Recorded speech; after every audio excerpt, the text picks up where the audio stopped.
जब ईमान ने उसके हाथों को अपने गालों पर महसूस किया तो वह चौंक गई।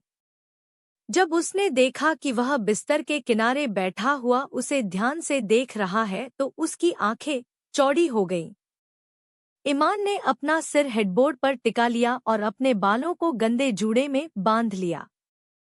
हम आपका नाश्ता निकालवा दे?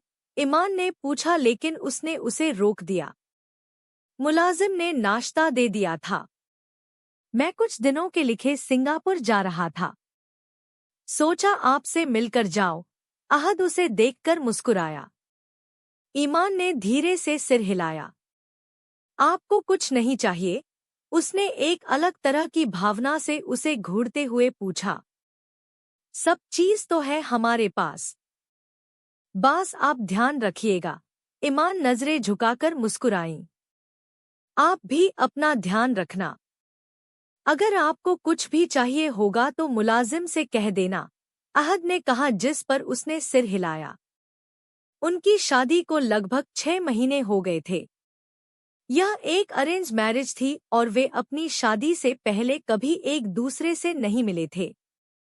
उनके विवाह में प्रेमपूर्ण टिप्पणियां, खुशियां शामिल नहीं हैं। उन्होंने कभी भी एक दूसरे के सामने अपनी भावनाओं का इजहार नहीं किया। उनका एक जोड़े जैसा व्यवहार भी नहीं है। उनकी शादी में अब भी अजीबता है। ईमान ने कभी उनके लिए कोशिशें नहीं की और न ही उन्होंने की। शायद यही कारण है कि वे एक दूसरे के साथ उस तरह नहीं जुड़ पाए जैसा कि उन्हें होना चाहिए। ईमान ने अपनी दिनचर्या पूरी की और हल्का स्नान किया। उसने अपनी सफेद आरामदायक शर्ट और काली जीन्स पहन ली।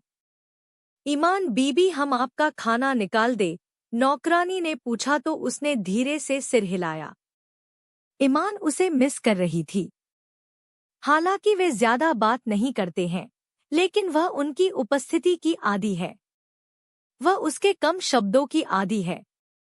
उन्होंने कभी भी साथ में कोई प्यारा पल नहीं बिताया, लेकिन वे दोनों एक दूसरे की परवाह करते हैं। यहाँ तक कि अहद को भी उसकी अनुपस्थिति की आदत नहीं है।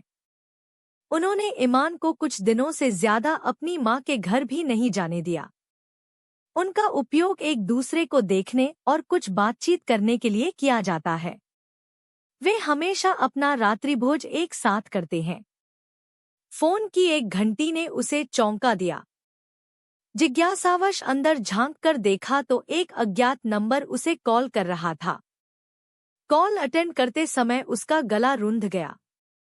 ईमान, कैसी हो तुम? बहुत वक्त हो गया तुमसे मिले, उसकी सहेली उत्साह से बोली।